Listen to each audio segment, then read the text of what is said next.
اللهم صل على محمد النبی الامی وعلى آلہ وسلم تسلیما۔ عزیز ساتھیو، آج ہم جہاد کے فضائل کے بارے میں پڑھیں گے۔ فضائل کہتے ہیں بلندی کو، فضائل کہتے ہیں جو اعمال انسان کرے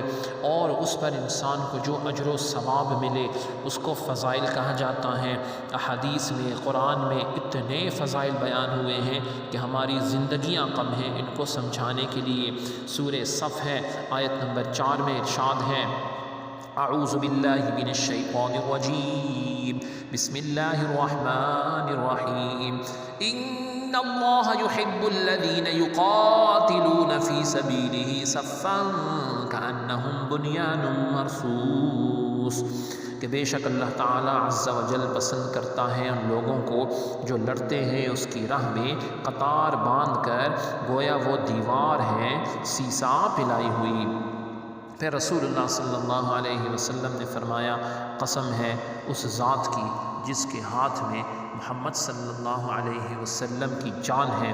اللہ کی راہ میں جہاد کرنے والے کے لیے ایک صبح یا ایک شام کا سفر دنیا و ما فیہا کی نعمتوں سے بڑھ کر ہے۔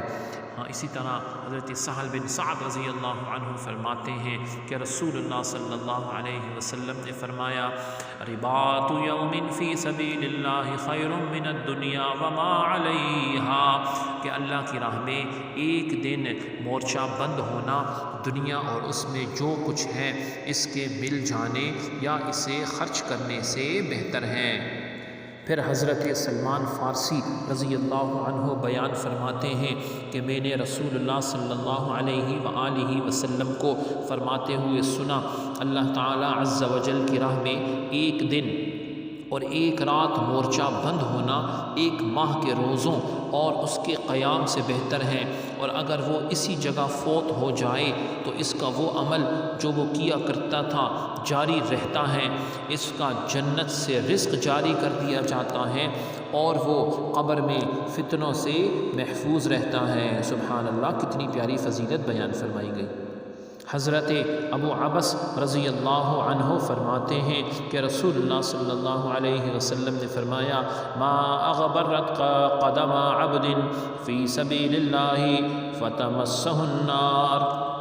کہ اللہ کی راہ میں گرد آلود ہونے والے پاؤں کو جہنم کی آگ نہیں چھوئے گی۔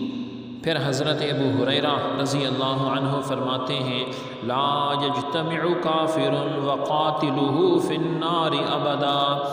کہ رسول اللہ صلی اللہ علیہ وسلم نے فرمایا کہ کافر اور اس کا قاتل مجاہد جہنم میں آگ میں کبھی اکٹھے نہیں ہوں گے، یعنی اللہ تعالیٰ ان کی مغفرت ضرور فرمائے گا۔ حضرت ابو ہریرہ رضی اللہ عنہ بیان فرماتے ہیں کہ رسول اللہ صلی اللہ علیہ وسلم نے فرمایا، لوگوں میں نے اس شخص کی زندگی بہترین زندگی ہے، یعنی اس شخص کی زندگی بہترین زندگی ہے لوگوں میں